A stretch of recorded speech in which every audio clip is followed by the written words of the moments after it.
Wort, wann Gott mir noch gibt. Gott seine Wege sind nicht immer leicht. Wiederholend hat wie Kämpfe in Täler von Thronen, in Volken betwiebelt wie unsere Entscheidung nicht Geld zu liehen. Von diesen Gedanken und was Gott uns in diesem Prozess weiß, kannst du in den Kapitel an einem kalten Band in, wo wirst du entscheiden, mehr lesen. Wenn Gott dir dort, was dir fehlt oder was du wünschst, nicht gibt, dann bedenk deine Pläne noch einmal. Hier sind wat Fragen, wat die helfen können, und vielleicht hast du selbst auch al an wat von dir gedacht. Vielleicht ist mein Plan nicht Gott sein Willen. Ist das bloß mein Projekt, mein eigensinniger Wunsch?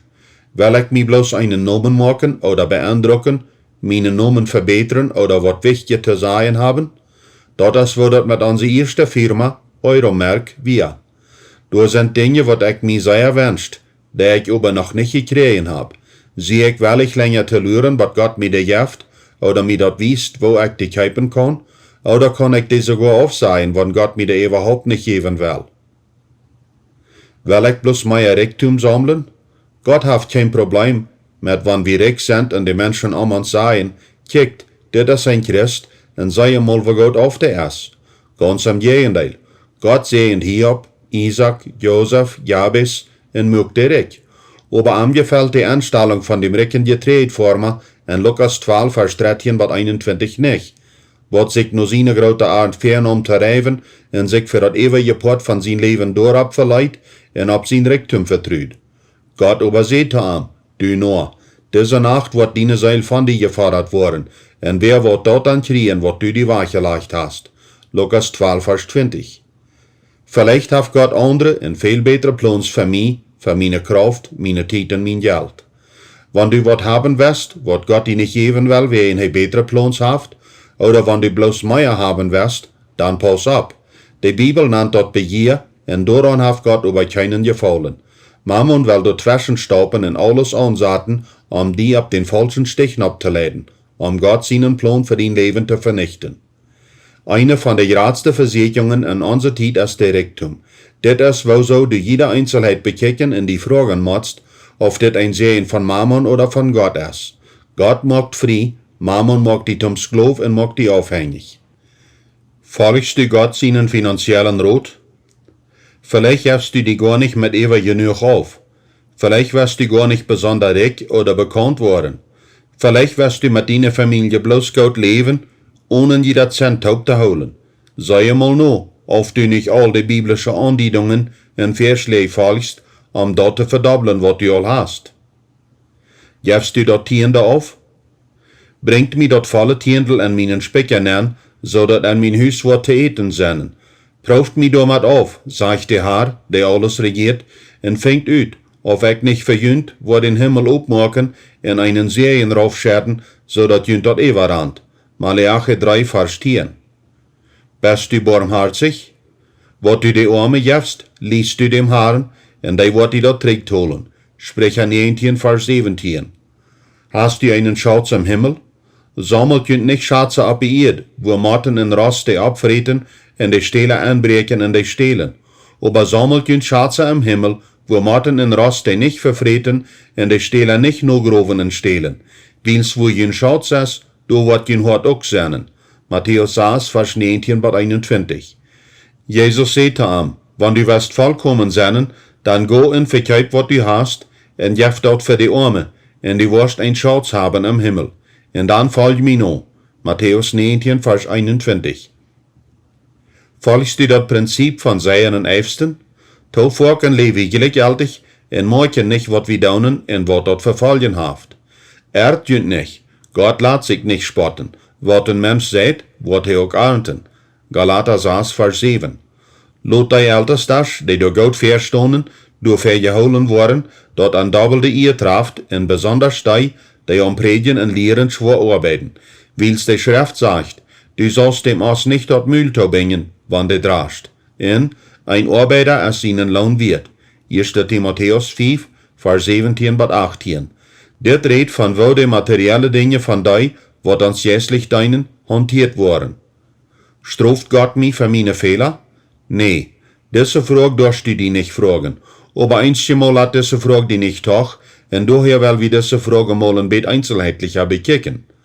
Wann du Jesus Christus in dein Leben eingeladen hast, nennt zu kommen, in Arm aus Herrn Heiland bekannst, dann hast du seine Barmherzigkeit in Genot angenommen. Dit schlitt auch dort mit an, dass Jesus alle Strafe für die Sinn, was wir verdient haben, auf sich genommen hat. Gott ist gerecht. Bei ihm ist keine Gefahr für doppelte Strafe. Doch die Krankheit, die er trug, wie unsere. Dort Leiden, was uns traf, trug er. Aber wir dachten, Gott mög am Leiden und bestraft am. Doch wie er in unsere Sünden verlatzt, er brug unter uns vergonnen Dol. Ob am lag die Strafe, die uns heil mög, doordat hij die Schläge kreeg, sind wir gesund. Wir wären alle ab im Erwach, so als Schop, der jeder seinen eigenen Weg gonen. Aber der Herr lädt all uns angereicht seinen ab am. Jesaja 53, Vers 4 bis 6. Wenn du Jesus als Herrn Heiland angenommen hast, haft Gott einen ewigen und festen Bund mit dir gemacht. Über diesen Bund sagt Gott dit. En ich will einen Bund mit anmachen, der ab immer gut ist, en dat is dat ik aan waar Goude toekomen loten en waar nicht abhieren damit, en ik wil een Furcht am Hort geben, zodat sie nicht von mir wegdrehen. Dat wordt für mich eine Freude sein, an Goude toekomen loten, en ik wil mit mein ganzes Hort en ganze Seil an Gott in dit Land anwarteln. Jeremia 32, Vers 40 bis 41. Wenn Gott die dort noch nicht gegeben hat, nur was du am gefragt hast, ist dort sicher nicht eine Strophe. Hat Gott eine schlechte Anstellung? Gleicht hij mij nicht? Vielleicht hätt am dort Schein mi Lüren machen. Das sind alles Fragen, wat du dir nicht fragen darfst, während der leicht mit Gott sein Wort geltungslos zu machen jet.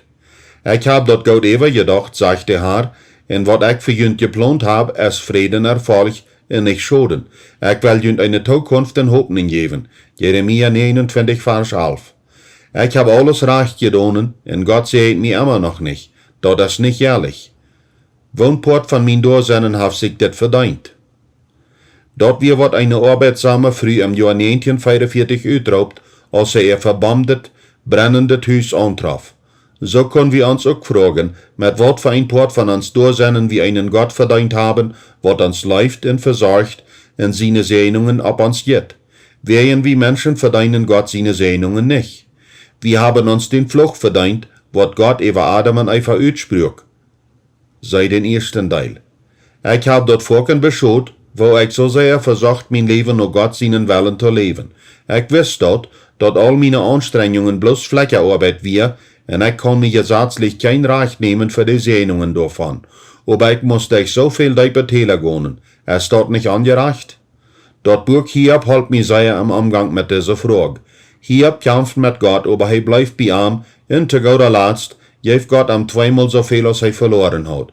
Ich will dir ermutigen, bleib stark, laat Gott deinen Charakter formen und die Dollar von materiellen Umständen unabhängig machen. Wir haben uns bloß den Fluch verdient, aber den hat Jesus für uns getragen. Das ist vor dich. Christus hat uns losgekauft von dem Fluch, den hat Gesetz über uns bracht, dadurch, dass er den Fluch ab sich nimmt, wills dort steht geschrieben, wer am Kreuz hängt, ist verflucht. So dat Abraham sein Sehen, der Christus Jesus ab die Welt gekommen deit. Und so hab wir den Geist gekriegt, der uns versprochen wir, wann wir geleben wurden. Galater 3, Vers 13 und 14. Wann wir Jesus sein Opfer am Kreuz für uns annehmen, können wir Gott seinen Sehen kriegen, wat er Abraham all versprach, wat auch das Materielle mit anschlitt. Der das alle ab Genot gegrinnt. Genot bedient nicht ein Daunstseinen, aber bedient ganz frei. Die Bibel enthält viel Information über Gott seine Prinzipien, en wat für ein Hort Gott als fruchtbar ankickt. Kijk nur das Gleichnis von dem Formen in Matthäus 13. Krieg ich dort bloß nicht zu holen? Hol dit am Sinn und wiederhol dat evaluiert. Ich will alles schreien, wat Gott geplant hat, um mich zu sehnen. Wenn Gott mir wat geben will, kann nichts in der Welt am davon aufholen. Sogar ein Feind von Gott sein Volk muss dort einmal tauschen. Gott ist nicht ein Mensch, der legen det, oder der Sehen von einem Mensch, dort er seine Meinung ändert. Soll er wat sagen und dort nicht tun? Soll er wat reden und sich nicht daran holen? Horch, mir ist angeordnet worden, das Volk zu sehnen, er hat dort gesehnt, und ich kann dort nicht ändern. 4. Mose 23, Vers 19 und 20. Denk an die Wunder von Versorg, durch Elia und Elisa und an den Gehorsam von den zwei Wetfrühers. Vergeht auch nicht den Vers, was Petrus schreibt, als der Herr am Leid den Tempeltag zu betonen, nur Matthäus 17. Der Gehorsam von dei, wat du mit bewähren, wie neidig, anders wird das Wunder niemals passiert sein. Wenn Gott die gewisse Schritt gewesen hat, was du zu tun hast, dann mag die Schritt am Glauben.